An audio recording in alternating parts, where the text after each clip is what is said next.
We are joined by Bryan Munson of Husker Online. He's under the weather, but we're over the moon to talk to him. Bryan, thanks for hanging in there with us, man. Hope you get feeling better soon. How you doing? I'm doing all right, buddy.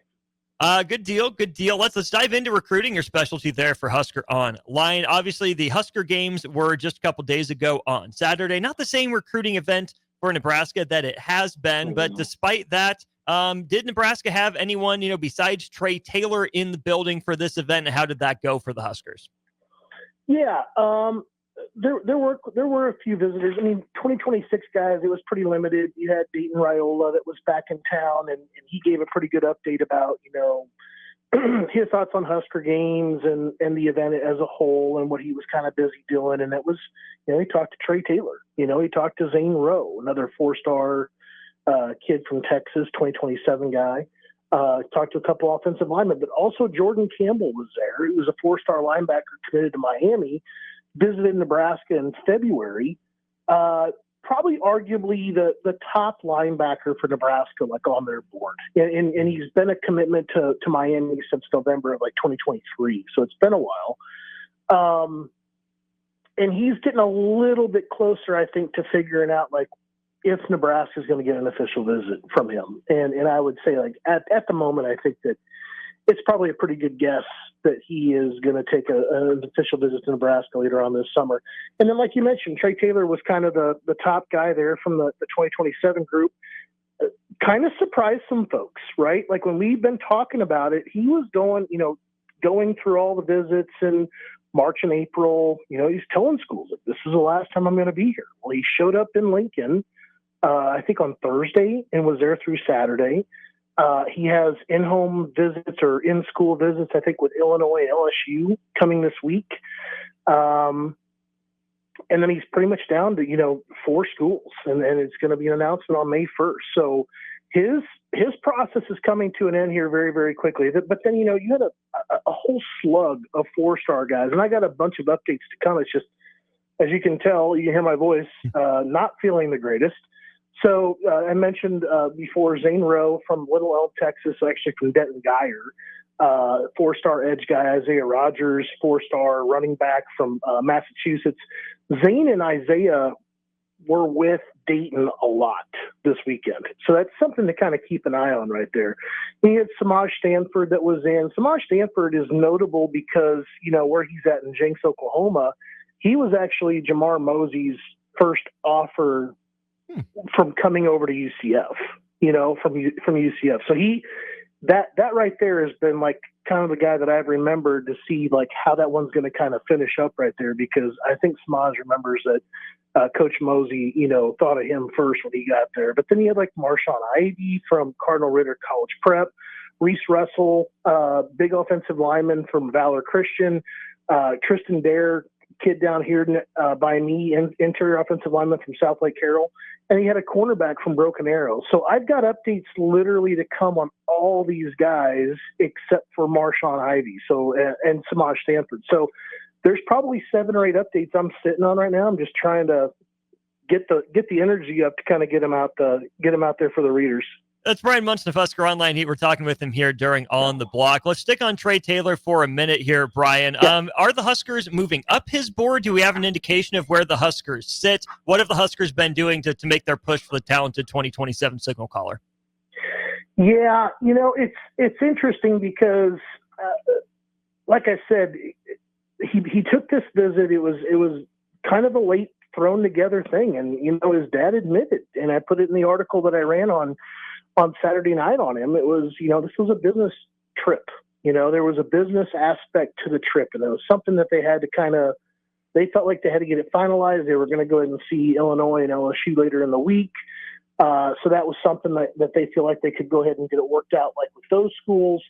I have long since touted Nebraska to be in Trey Taylor's top 2. And I still feel like that is the case. I think LSU is really the other school to kind of be careful with there. I know some people would probably disagree with me a little bit on that, but I do feel like that's the other main competition for Nebraska here. I think the sneaky one to kind of remember is going to be Illinois. That's the home state school. So they're not going to go down without a fight, and the other one there is Texas A&M. And A&M, I mean, Nebraska fans have obviously got to be rolling their eyes right there, knowing, what's kind of going on with Trev Alberts and such. But, we're going to find out on Thursday afternoon, 3:30 Central. I think Nebraska's chances here, I think I'm the only one that has put in a prediction for him to Nebraska on our network, or a prediction at all on our network. So I still feel good for Nebraska here. And unless some things change here in the coming days. What does Nebraska like about Trey Taylor's game compared to its other two, quarterback commits for the next couple of years in TJ Lateef, who we saw at the Husker games on Saturday, and Dayton Raiola? How does Trey Taylor compare to those guys? Yeah, Trey is a very mature individual. He's obviously the son of a former player, so he's been prepped. He's been brought up and prepared properly to kind of be that coaching, staff extension, on the football field. And that kind of goes back to the maturity aspect of it. But I think also there's just the coaching. It's kind of when the quarterback position kind of becomes second nature, when you have those physical tools and those talents, and the game slows down, so much, and they can kind of just sit there and sit back and process it and know where it's supposed to be. That's when, people kind of refer to players as having it.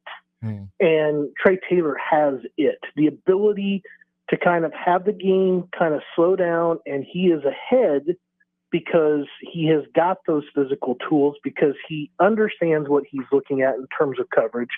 He's kind of that complete player, right? I mean, he's I think probably people would knock him because they maybe want a 6'4" guy or whatever. But flip on the film, particularly like what he was doing, I think on Saturday or Sunday this weekend, right after he left Lincoln. I mean, kid was putting in work again this weekend. So it's going to be interesting to see what happens on Thursday.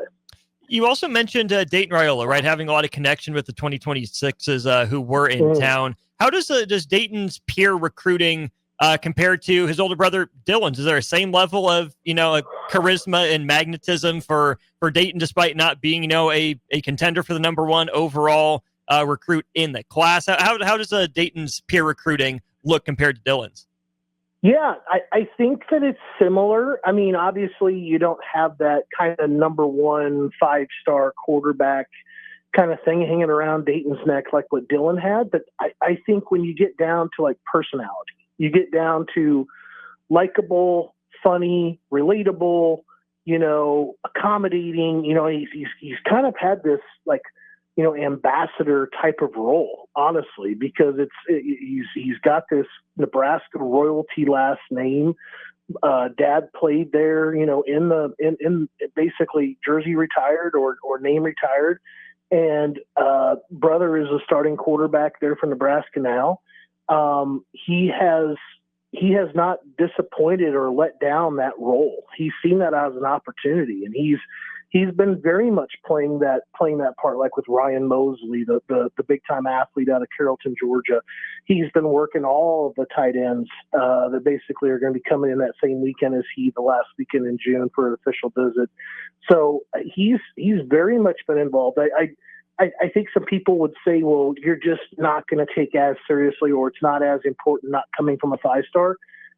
I think the last name kind of helps transcend that, and it still drives the importance, because he's still the quarterback in the class, and his brother is still the starting quarterback right now. And obviously they got all that tradition, and Donovan's obviously a coach there as well. So it is absolutely a family affair, but Dayton is not taking a back seat to that at all. He has stepped up and played his role. The Husker games are over, which means spring practice has come to an end. Bryan, what does the recruiting calendar look like for Nebraska as we get into the month of May? Yeah, the month of May is going to be fairly quiet, right? It's not going to be a time like where we're going to see visitors and stuff like that. That's going to start back up again in June. You're going to have some summer camps kicking back up again. You're going to have your official visitors kicking off that first weekend in June.